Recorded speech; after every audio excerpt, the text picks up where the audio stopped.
أعوذ بالله من الشيطان الرجيم. بسم الله الرحمن الرحيم. السلام عليكم ورحمة الله وبركاته.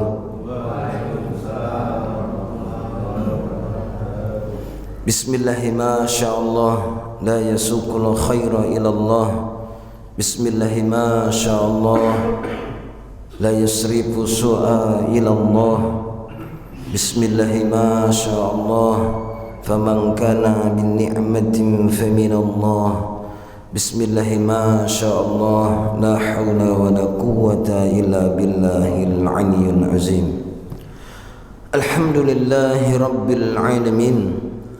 الحمد لله الذي أكرمنا بديننا ومن علينا برسال نبينا محمد صلى الله عليه وسلم. الحمد لله الذي كرم هذه الأمة بشريعته الكميلة وخص بها بالنبوة نبيه الكريمة وأيدها بالخلافة الرشيدة على منهج النبوة. أشهد أن لا إله إلا الله وحده لا شريك له وأشهد أن محمدا عبده ورسوله لا نبي بعده. نصلي ونسلم على نبينا مصطفى محمد وعلى آله وأصحابه ومن تبعهم بإحسان إلى يوم الدين. أما بعد، فقال الله تعالى في القرآن الكريم وهو الأصدق القائلين: أعوذ بالله من الشيطان الرجيم. بسم الله الرحمن الرحيم. وسارعوا إلى مغفرة من ربكم وجنة أرضها السماوات والأرض أعدت للمتقين. وقال حديث رسول الله صلى الله عليه وسلم: وعزتي لا أجمع على أبدي خوفين وأمنين إذا خافني في الدنيا أمنته يوم القيامة وإذا أمانني في الدنيا أخبته يوم القيامة. ربي اشرح لي صدري ويسر لي أمري واحلل عقدة من لساني يفقه قولي. اللهم فقهنا في الدين وعلمنا التأويل. صدق الله العظيم وصدق نبي الكريم. Bapak Ibu jamaah salat fardu subuh Masjid Istiqomah yang dimuliakan oleh Allah Subhanahu wa taala, tidak ada kata yang indah dan pantas keluar dari lisan kita kecuali rasa syukur kita benar-benar kehadirat Allah Subhanahu wa taala. Ucapan syukur itu mari kita awali dengan mengucapkan alhamdulillahi rabbil alamin. Kemudian bersolawat kepada baginda Nabiuna Muhammad sallallahu alaihi wasallam wa bil qauli Allahumma salli ala sayyidina Muhammad wa ala alihi sayyidina Muhammad. Assalamu alayka ya Rasulullah.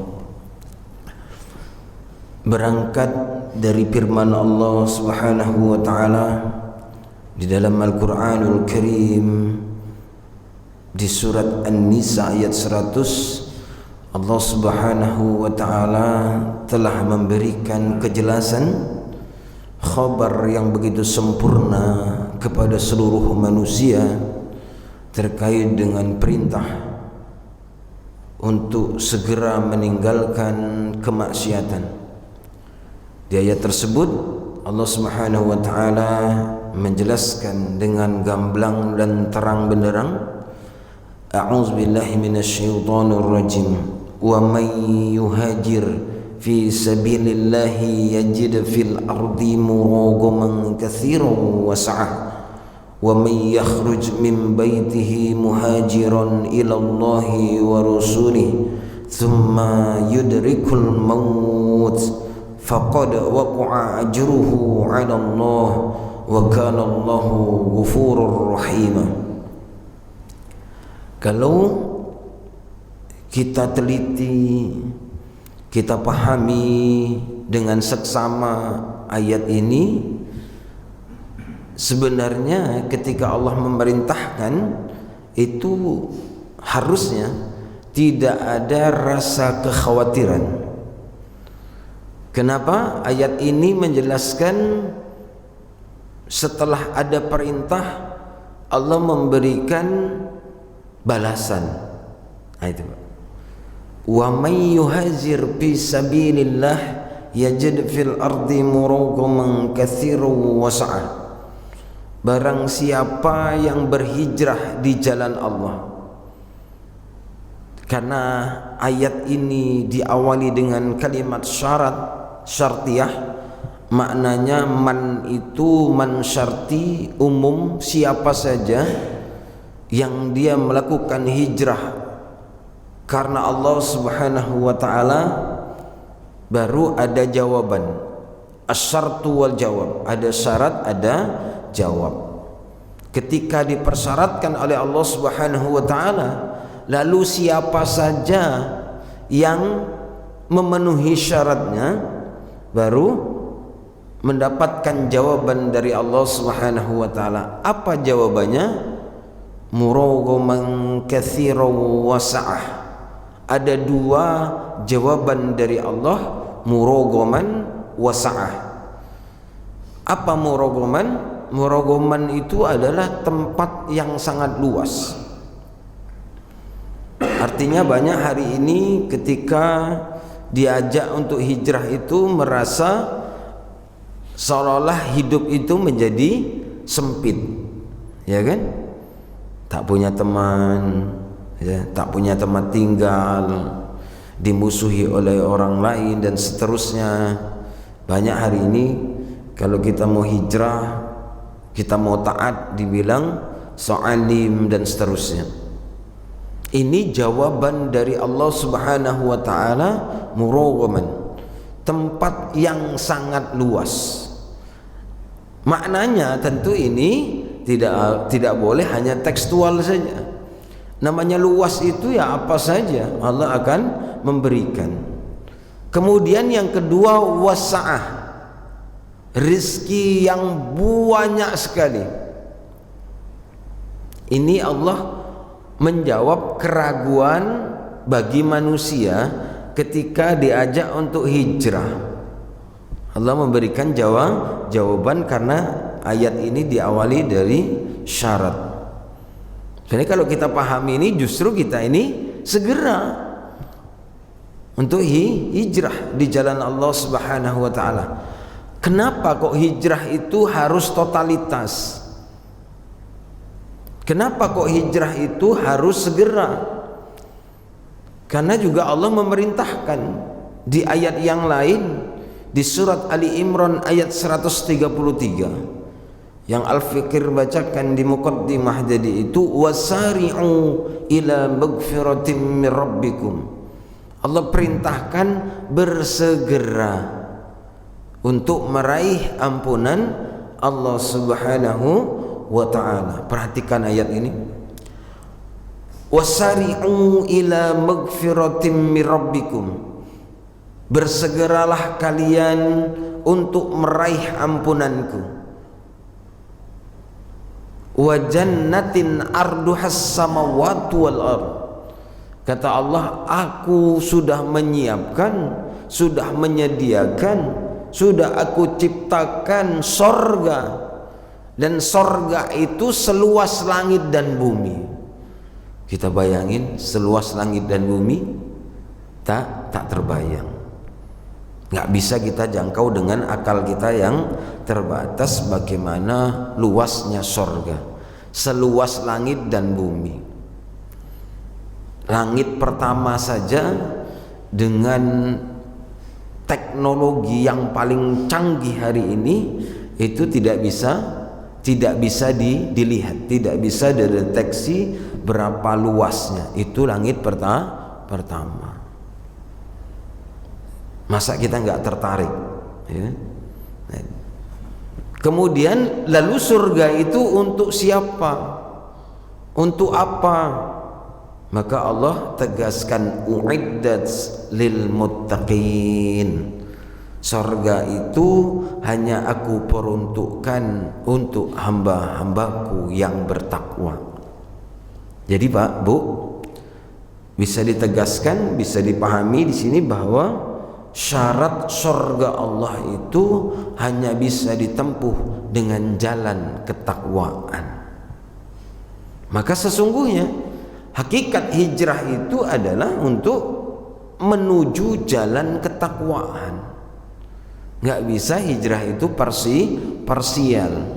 Dan Allah jawab tadi di dalam surat An-Nisa supaya manusia tak ragu untuk mendatangi Allah. Misal hari ini ketika diajak hijrah dari persoalan maksiat, dari pekerjaan, ini yang paling dikhawatirkan oleh manusia. Misalnya dia bekerja di bank ribawi, kemudian diajak hijrah, diajak ngaji, diajak pengajian, apa yang dikhawatirkan?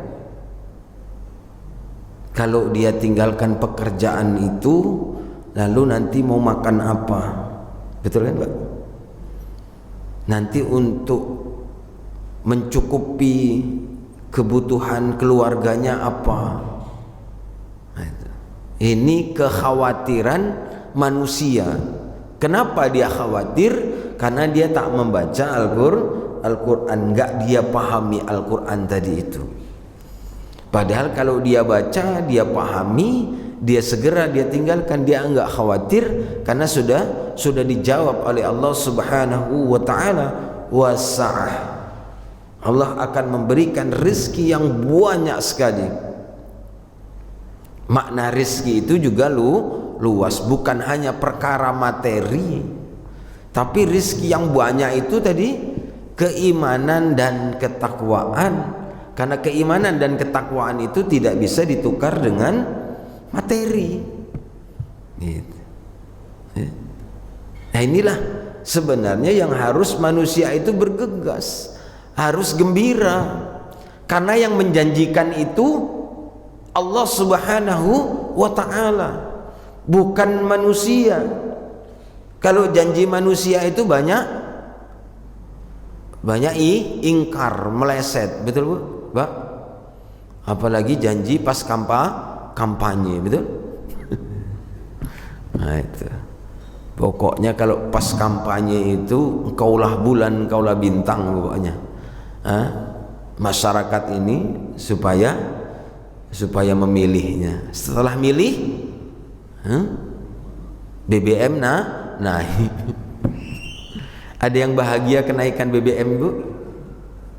Pak, ada yang gembira naiknya BBM? Tidak. Kalau dia bahagia, gembira, berarti tak waras gitu. Jadi orang yang bahagia dengan kenaikan BBM itu berarti dia tak waras. Jadi siapa saja yang menaikkan, yang mendukungnya itu sama. Hakikatnya dia seperti orang yang tak waras. Orang seperti orang gila. Orang gila itu apa? Apa yang dilakukan dia nggak tahu. Itu. Makanya penting kita memahami ayat hijrah ini. Bukan hanya untuk diri sendiri, tapi juga negara ini wajib hijrah. Kalau negara ini hijrah dari sistem kufur hari ini, sistem kapitalis, itulah akar dari persoalan umat hari ini karena mengadopsi sistem kufur tadi. Nah, itu. Maka pasti manusia itu susah dibuatnya, Pak. Kita mau doa setengah mati sampai nangis darah, kita berdoa ya, agar kesusahan itu dihilangkan. Mustahil, Allah tidak akan pernah mendengar, apalagi mengabulkan. Sementara selama syarat-syarat tadi itu tidak terpenuhi, Pak. Pasti kita ini bingung, ya kan?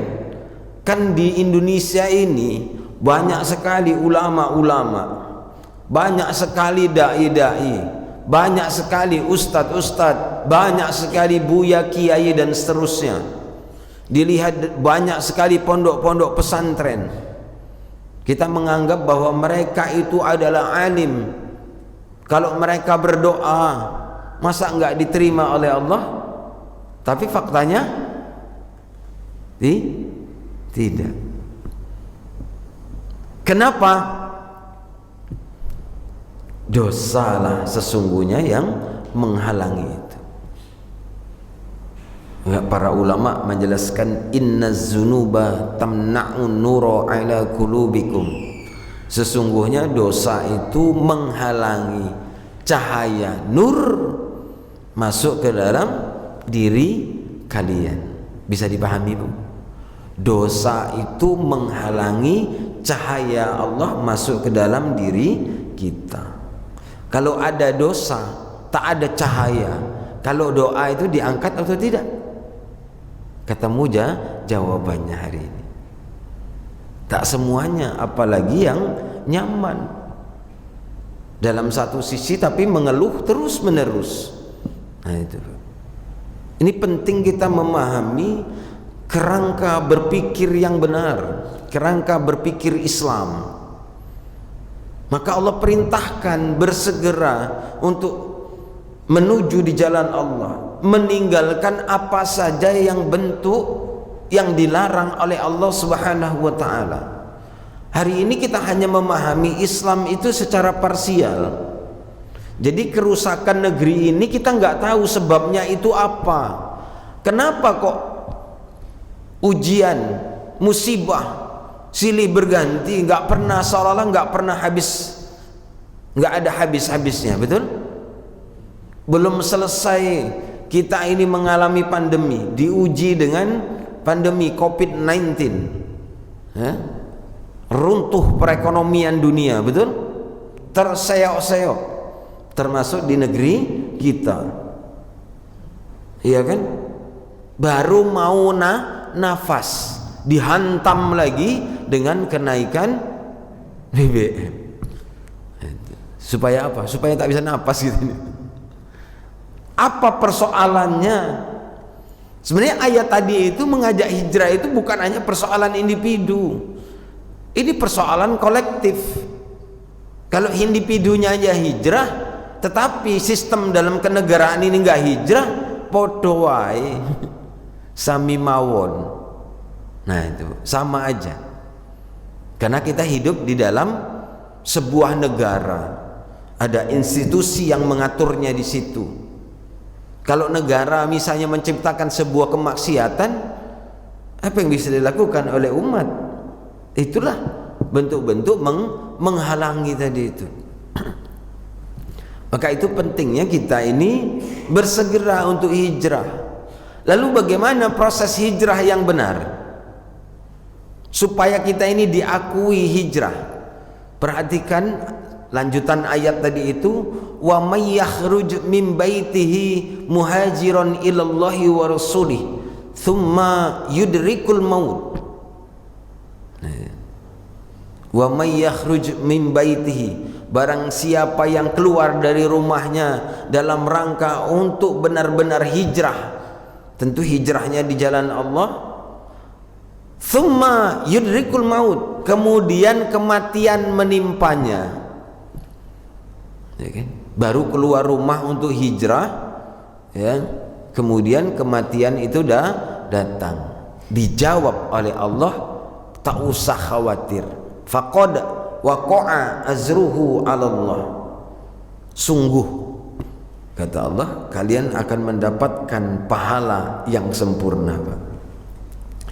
Yang dimaksud hijrah itu seperti apa? Apakah kita harus meninggalkan kampung halaman?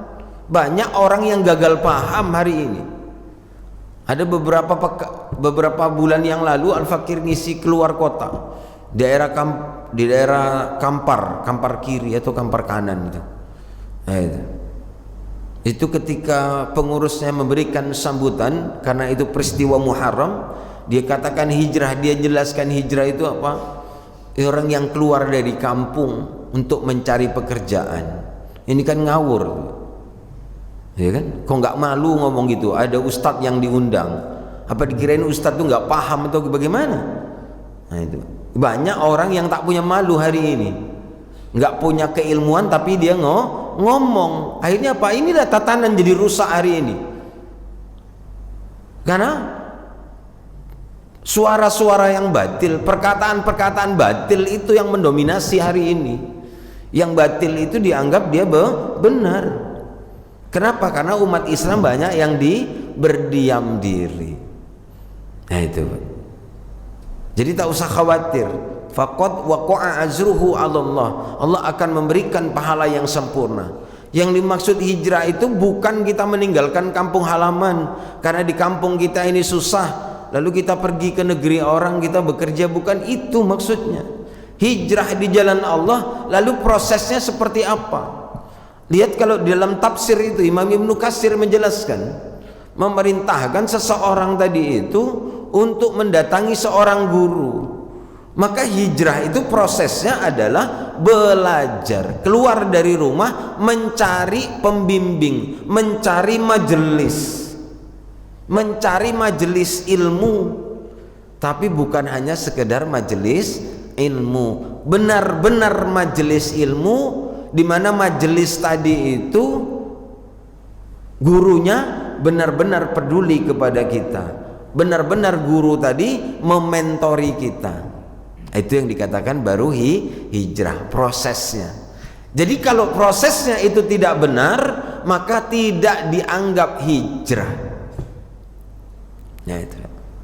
Hari ini banyak orang kalau dulu nggak sholat, kemudian hari ini dia sholat, seolah-olah dia katakan dia sudah hijrah. Sudah hijrah atau belum dia? Belum. Dulu nggak pernah puasa, lalu hari ini puasa, hijrah. Apalagi banyak yang gagal paham. Hijrah seolah-olah menaikkan celana, iya kan? Dulu celana biasa saja, begitu dia merasa hijrah, celananya diangkat jadi nyingkrang. Betul bu? Nggak begitu cara memahaminya, ya kan? Jadi kalau nengok hijrah itu celana nyingkrang, berarti udah hijrah. Kalau belum nyingkrang, belum hijrah. Ya. Jadi harus benar dan utuh memahaminya. Kenapa? Kalau dulu tak sholat, hari ini sholat, sebelum dia masuk memenuhi syarat dari Allah Subhanahu wa ta'ala, maka dia tidak dikatakan hijrah. Kalau dulu nggak sholat dia berdosa, hari ini dia sholat, kalau sholatnya benar dia berpahala, nanti di akhirat ditimbang, amalnya ditimbang. Rugi tidak? Rugi, padahal hijrah itu menghapus semua dosa. Hijrah, taubat itu makna yang sama di dalam Al-Quran. Tujuannya adalah untuk meninggalkan maksiat. Nah itu. Jadi kalau dia hijrah tadi itu benar, berproses, baru Allah jawab, faqad waqa'a azruhu 'ala Allah.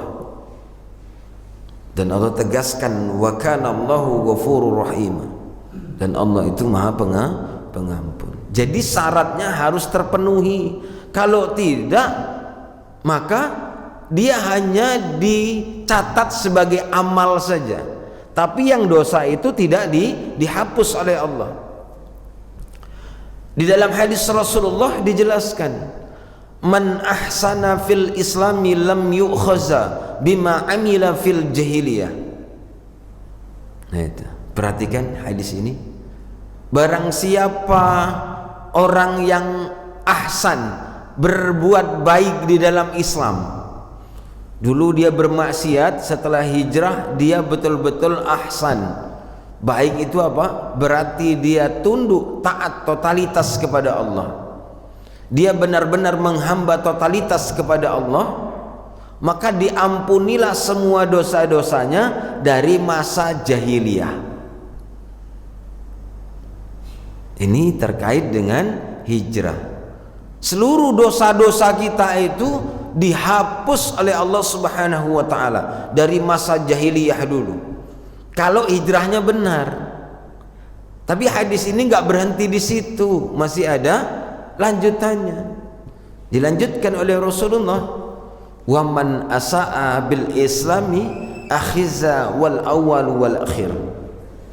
Jadi kalau dia hijrah, yang katanya hijrah tetapi dia masih berbuat buruk,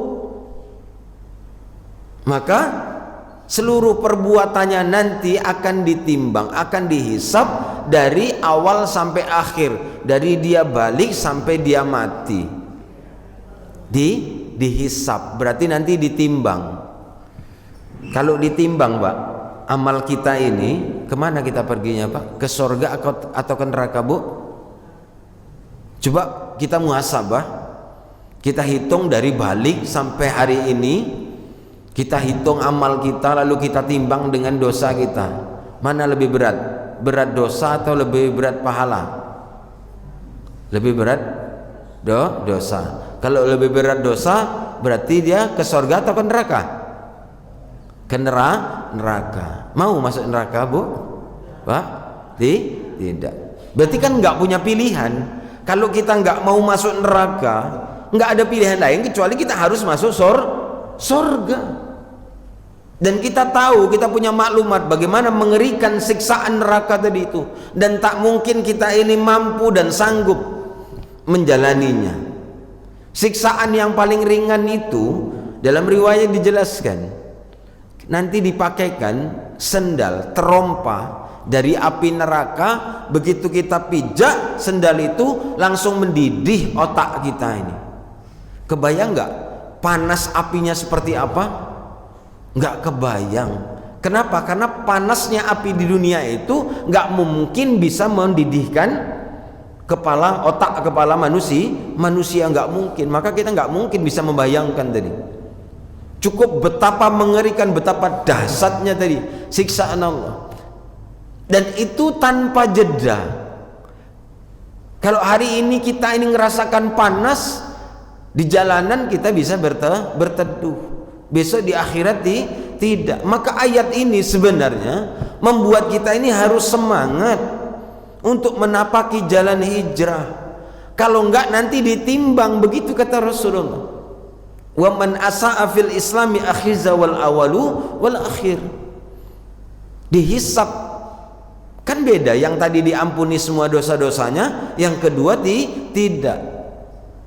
Maka harus paham kalau hijrah itu harus seperti apa, yang totalitas itu yang seperti apa. Apakah seperti kebanyakan orang yang kita lihat hari ini? Apakah mereka itu sudah benar-benar hijrah? Harus dikaji. Itulah pentingnya kita punya mentor, punya guru yang membimbing kita, yang menjelaskan semua perkara dalam Islam. Kalau misalnya kita hijrah, cuman kajiannya begini, sudah hijrah belum, Bu? Belum, saya nggak kenal ibu nggak kenal saya. Namanya mentor itu guru, itu saling mengenal dengan murid. Gurunya itu peduli dan dia tahu persis bagaimana perjalanan hijrahnya seorang murid. Nah, dia akan dilihat ini. Nah, disitulah peran guru tadi itu, meluruskan ini kurang sempurna, ini begini, ini jalannya nggak begitu, ini begini, membuat orang yang hijrah itu menjadi percaya diri dan kuat. Artinya yang dimaksud apa? Wa may yakhruj min baitihi tadi itu muhajiran ilallahi wa rasulih. Dalam tafsir itu bukan majelis yang begini. Kenapa? Karena hari ini fungsi masjid itu sudah berubah. Tidak sama seperti masjid di zaman Rasulullah dan zaman para sahabat dan juga tabi'in, tabi'ut tabi'in. Hari ini sudah beralih fungsi. Hari ini masjid cuman untuk apa? Cuman untuk sholat saja, betul? Masjid itu hari ini cuman untuk sholat. Kalau kajian itu sebagai pelengkap saja daripada tidak. Satu pekan berapa kali majelis ilmu di masjid ini? 2 kali kan? Cuman dua kali. Apalagi misalnya kajian saya itu tematik, sistematis, seminggu dua kali, berarti dapat jatah ustadznya itu seminggu. Kalau dia ngundang 4 ustadz, berarti dia kebagian sebulan sekali.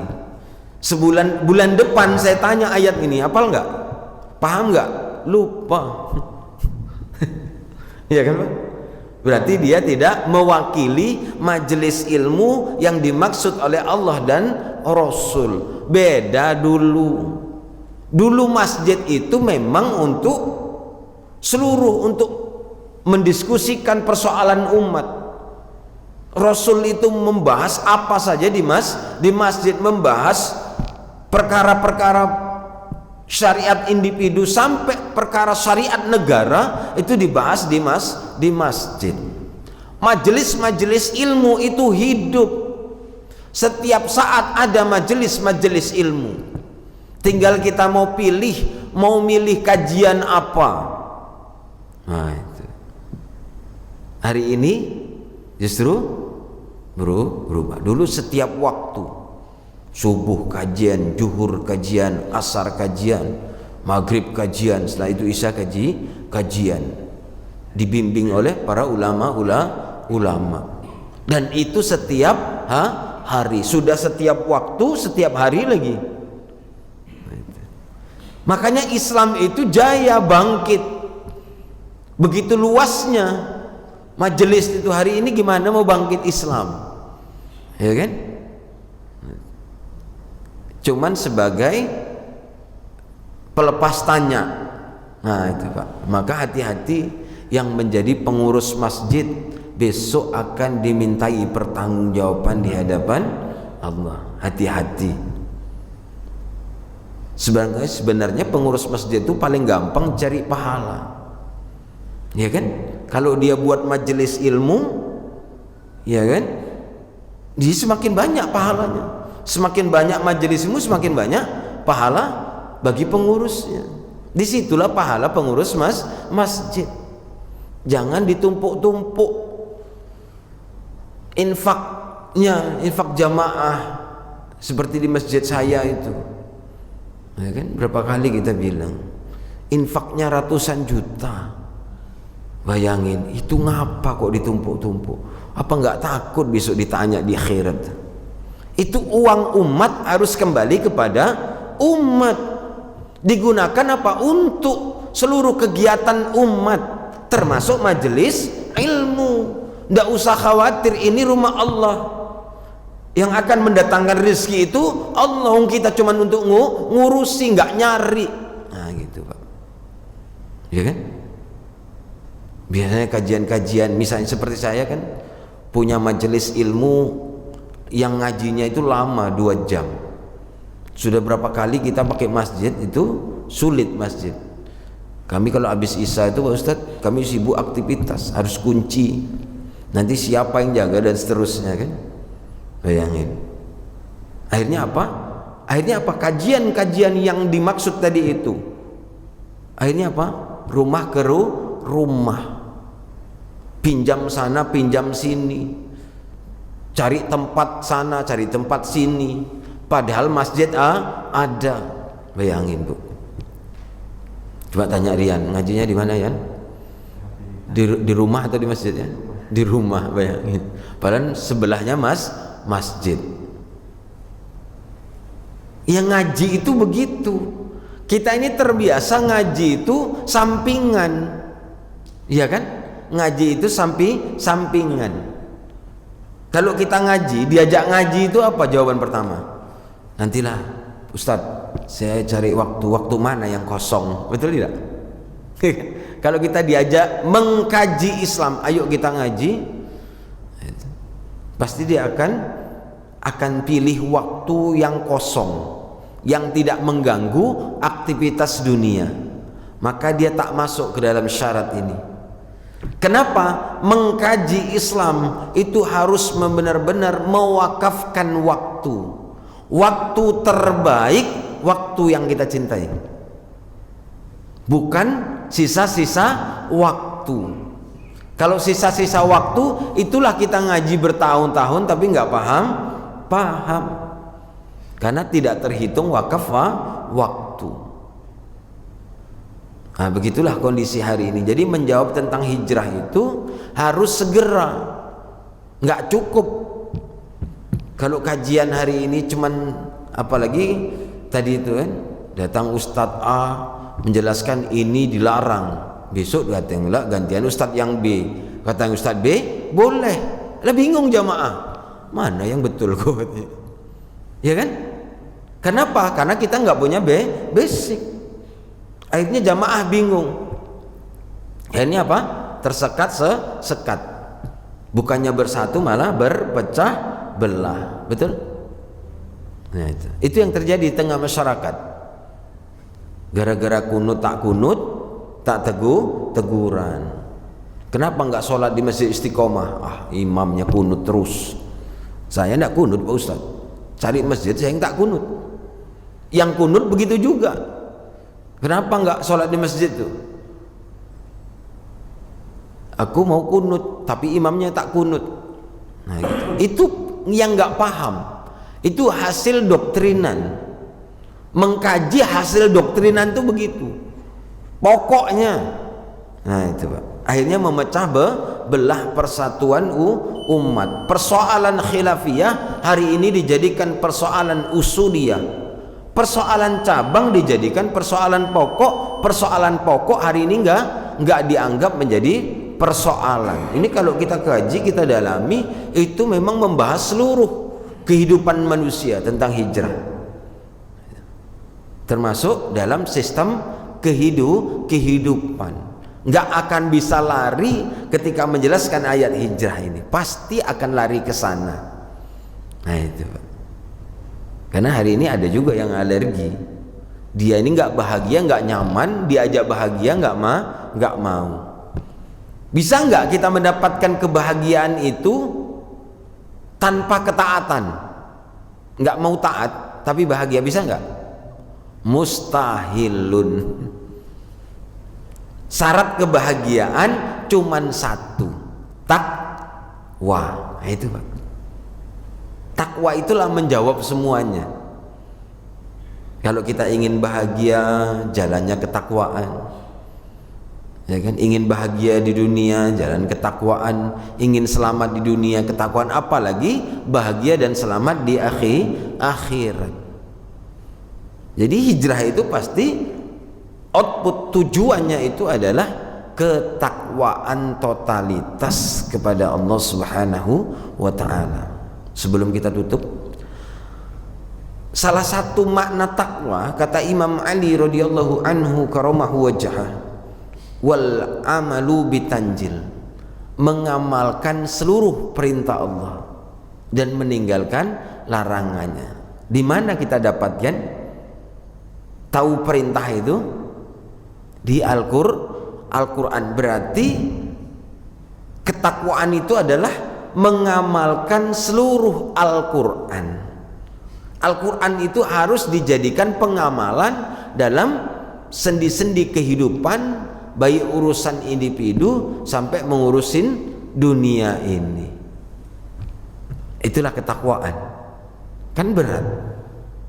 Kalau kita baca Al-Quran ada ayat perintah, kemudian ayat itu nggak bisa kita amalkan hari ini. Lalu bagaimana caranya ini? Nah itu. Nah ini berat. Jadi hijrah itu bukan perkara yang gampang. Dia harus betul-betul sungguh-sungguh. Nah itu. Dan punya mentor, cari majelis. Nah itu. Ada majelis yang di situ ada jamaah harian, saya yang isi. Nah itu silakan datang, tanya di mana majelisnya. Itu ya. Kalau mau buat di sini ya, luar biasa, gitu kan? Tapi itu 2 jam majelis saya. Kan yang antara waktu ke waktu sholat, antara waktu sholat ke waktu sholat, apalagi maghrib. Antara maghrib ke isya itu waktunya berapa lama?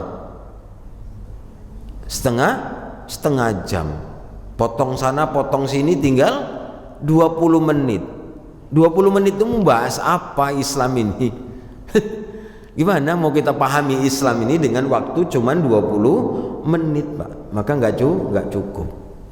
Makanya di mana saja saya ngisi kajian, selalu saya katakan ini tidak cukup untuk memenuhi standar-standar dari Allah Subhanahu wa taala terkait dengan majelis ilmu. Maka saya arahkan silakan datang ke majelis saya.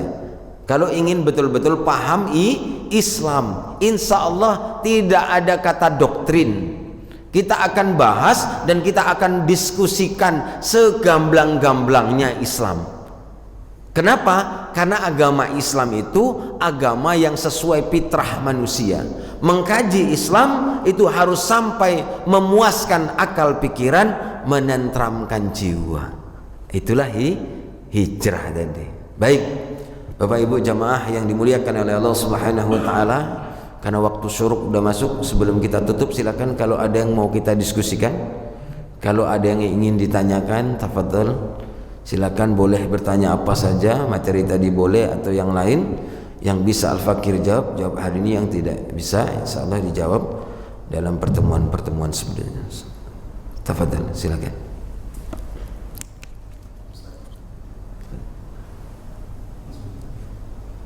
Assalamualaikum warahmatullahi wabarakatuh. Waalaikumsalam warahmatullahi wabarakatuh. Perkenalkan nama saya Putra Ustaz. Saya dari Masjid Istiqomah ini. Jadi saya dulu bekerja di salah satu bank konvensional dari tahun 2013 sampai 2018, jadi 5 tahun. Jadi awal-awal keluar itu Ustaz, riset itu memang berat bagi saya. Alhamdulillah Allah memberikan kesempatan saya untuk memperbaiki diri. Nah, yang jadi pertanyaan Ustaz, saya punya kawan dan sama-sama bekerja dulu di lembaga itu, dan saya sudah menganggapnya seperti saudara sendiri, yang membuat saya sedih sampai sekarang beliau belum keluar dari lembaga itu. Bukannya dia tidak tahu dengan azab dari bekerja di tempat itu, tapi dia tahu Ustaz, sama-sama juga mengikuti kajian dulu waktu masih di sana. Ya. Yang jadi pertanyaan saya, kenapa beliau belum mau keluar gitu? Apakah dia tidak takut dengan azab itu atau bagaimana? Itu aja. Baik, Masya Allah, tabarakallah, luar biasa itu. Berani keluar. Padahal kalau dihitung-hitungnya nyaman kan, nyaman, punya gaji kan? Sudah kebayang rumah, kebayang kendaraan, kebayang istri gitu. Udah keluarga? Sudah.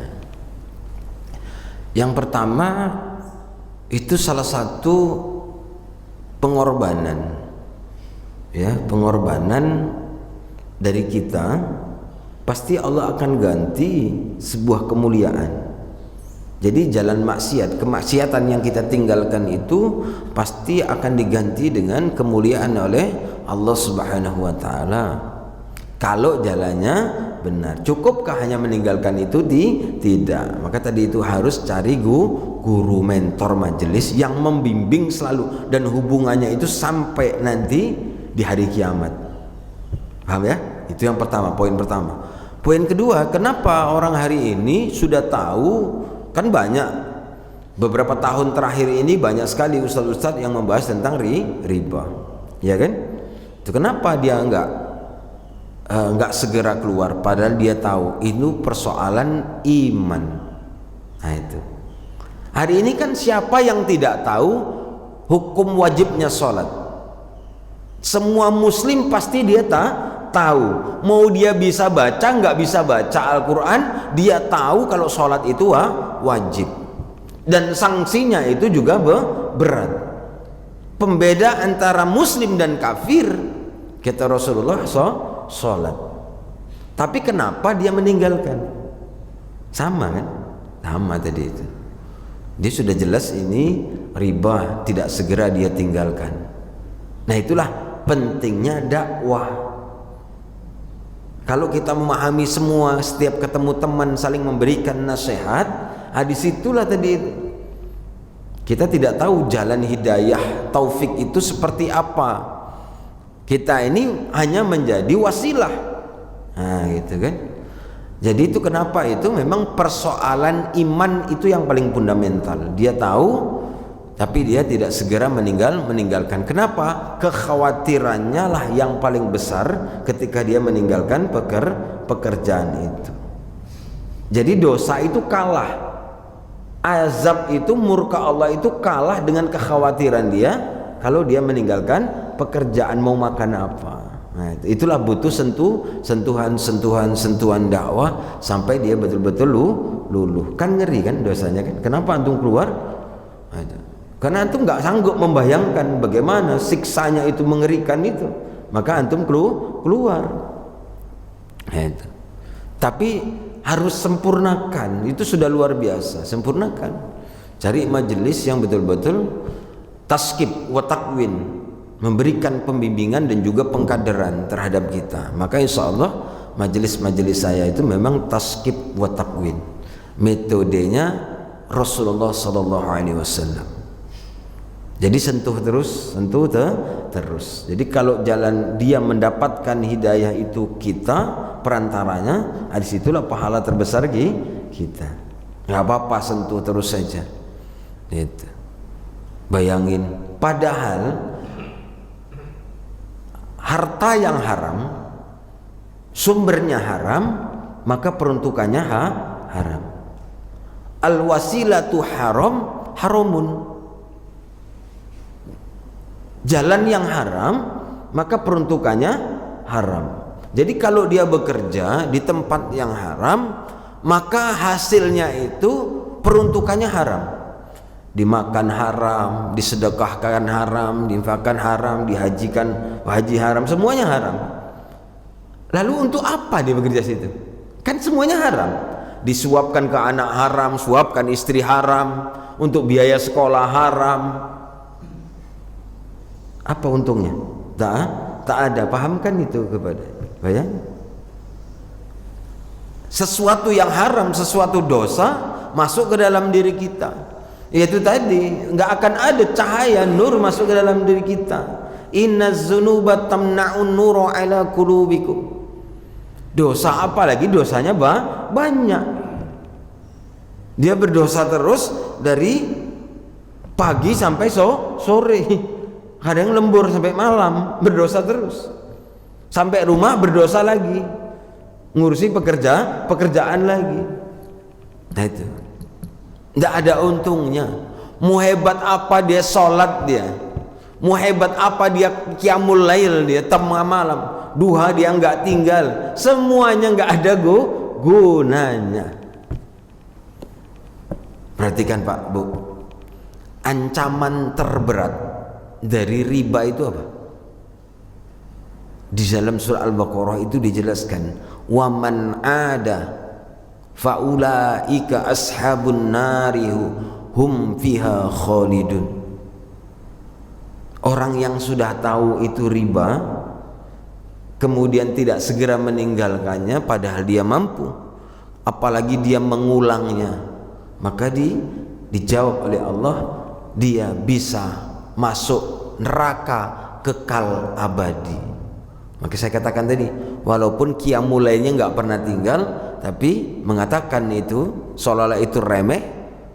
Nah tadi itu ancamannya itu bisa kekal abadi di neraka. Berarti batal syahadatnya. Kalau orang yang batal syahadatnya itu mau sholat pun orang udah batal, ya kan? Nah itu Pak. Jadi hati-hati, ancaman riba itu jangan dianggap sepele.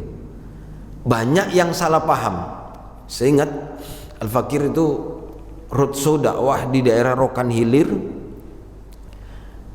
Kalau dilihat dari sisi ekonomi, dia menengah ke atas, tapi istrinya masih bekerja di bank. Padahal hartanya itu kalau 2 keturunan itu nggak habis. Saya tanya kenapa? Kata istrinya, saya bekerja ini karena membantu orang tua.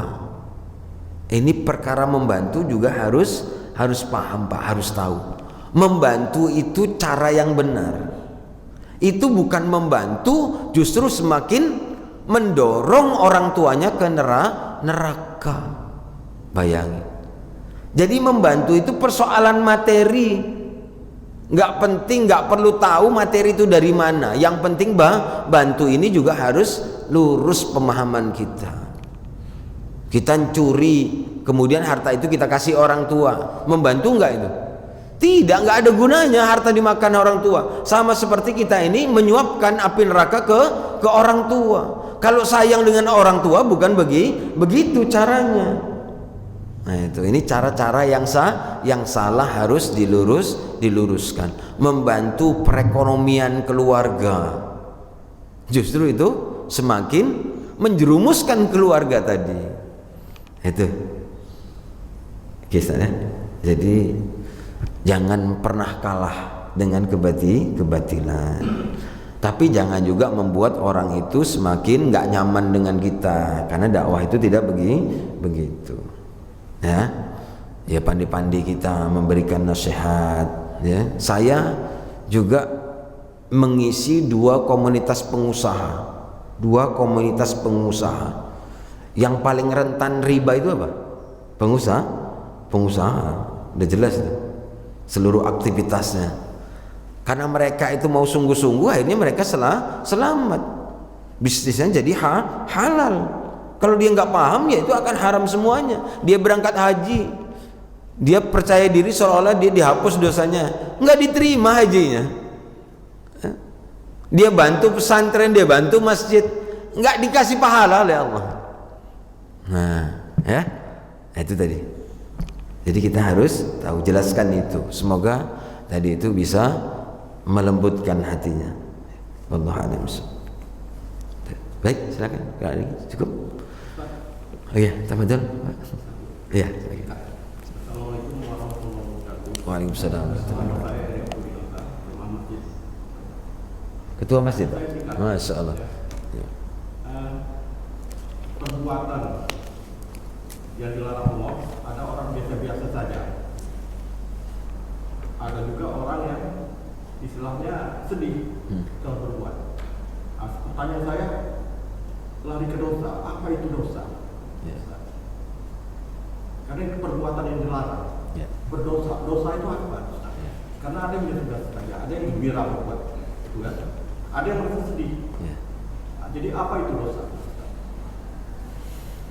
Baik. Ada orang yang tahu itu dosa tapi dia gembira. Ada yang tahu itu dosa kemudian dia bersedih.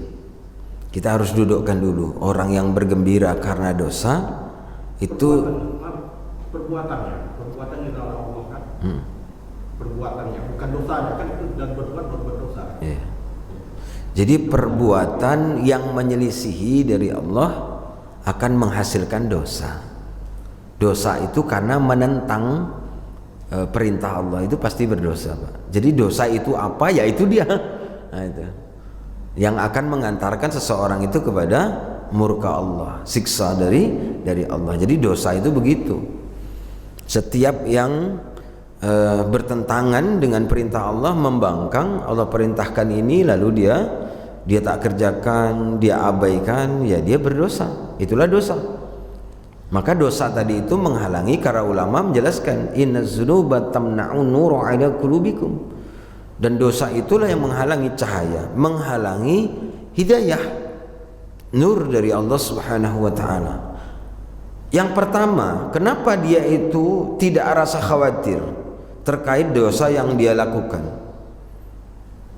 Karena ketidakpahamannya. Itu kan.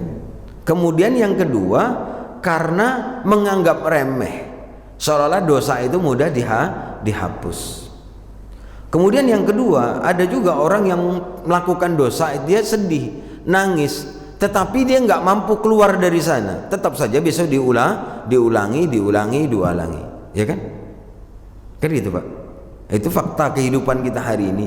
Kenapa dia tak punya maklumat, tak punya pengokohnya, tak punya motivasi untuk meninggalkan dosa tadi itu, tak punya alasan yang kuat. Kalau dia punya alasan yang kuat, nggak mungkin dia bertahan di sana. Nggak cukup hanya sedih nangis, tapi tetap ngulangi. Wasari'u, harus segera ditinggalkan. Nah itu, bayangin Pak, nyaris setiap subuh Jumat di Pekanbaru ini, bahkan bukan hanya di Pekanbaru, di luar daerah itu seperti seolah-olah itu wajib membaca ayat sajadah. Pertanyaannya, seolah ayat yang tadi itu dibaca menjadi wajib, paham nggak semua yang baca? Bahkan yang baca itu paham nggak? Tidak. Kenapa ayat Al-Quran itu hanya sekedar dibaca dan dihafal hari ini? Setiap Jumat itu diperdengarkan. Yang baca itu juga biasa saja, tidak memunculkan rasa takut. Saya belum pernah dengar imam itu, ya, saya ngisi kajian di Pekanbaru ini, baca ayat itu nangis, ini nggak benar. Itu menandakan dia tak paham. Bayangin, buka di ayat 12 ya. Walau taro izil mujrimuna nakisu ru'usihim inda rabbihim. Ayat itu Allah jelaskan alangkah ngerinya, betapa ngerinya nanti di yaumil kiamah melihat manusia tadi itu menundukkan pandangan karena dosa. Nah, itu ayat itu begitu nunjuk. Baru dia katakan Rabbana absorna, ya Allah kami telah melihat ya Allah, wasami'na kami mendengar ya Allah. Apa yang dia lihat, apa yang dia dengar? Kebenaran dari Allah, perintah dan larangan, baru dia yakin. Farji'na, baru dia minta kembalikan ke dunia. Ngapain? Na'mal sholihan, hendak dia melakukan amal soleh. Inna mukinun, dia akui sesungguhnya kami ini orang-orang yang yakin ya Allah. Ada nggak gunanya? Tak ada. Di hari kiamat itu nanti tinggal hari pembalasan. Hidup kita di dunia inilah yang akan menentukan bagaimana di akhirat nanti itu. Jadi dosa tadi itu, itulah Allah katakan tadi itu, betapa ngerinya melihat orang-orang yang berdosa. Nah itu dosa. Hari ini kita pahami dosa itu hanya satu jenis. Tapi kalau saya menjelaskan dosa, ada dosa 3 jenis. Ada dosa yang tak bisa hanya ditaubati, diistighfari saja. Tak ada dosa. Ada dosa yang tak bisa ditaubati, diistighfari sampai nangis darah, sampai istighfar gulung-gulung, dosa itu tak akan dihapus oleh Allah Subhanahu wa taala selama syarat dan ketentuannya berlaku. Ngeri tidak, Pak? Ngeri. Itu baru satu dosa yang kita pahami. Ada 2 jenis dosa itu nggak pernah dipahami. Kenapa? Jarang sekali dijelaskan di mimbar, karena itu tak mengenakkan. Nah itu ya. Jadi kalau mau dengar dosa apa itu, insyaallah datang nanti malam ba'da Isya. Silakan nanti tanya ke Rian, di mana pas materinya membahas itu. Baik. Wallahu a'lam bishawab, ketua. Nanti kita boleh diskusikan lebih panjang lagi. Baik, kita cukupkan Bapak Ibu jemaah yang dirahmati Allah Subhanahu wa taala. Semoga yang singkat ini, majelis yang Allah berkahi ini mampu menyentuh, mampu menggugah hati kita, mampu melembutkan hati kita yang selama ini keras menerima kebenaran, menjadi insyaallah ini menjadi wasilah untuk melembutkan hati kita untuk bisa mampu menerima semua kebenaran dari Allah Subhanahu wa taala. Wallahu a'lam bishawab. Afu minkum. Kita baca doa kafir majlis. Subhanakallahu wa bihamdika asyhadu an la ilaha illa anta astaghfiruka wa atubu ilaik. Assalamualaikum warahmatullahi wabarakatuh.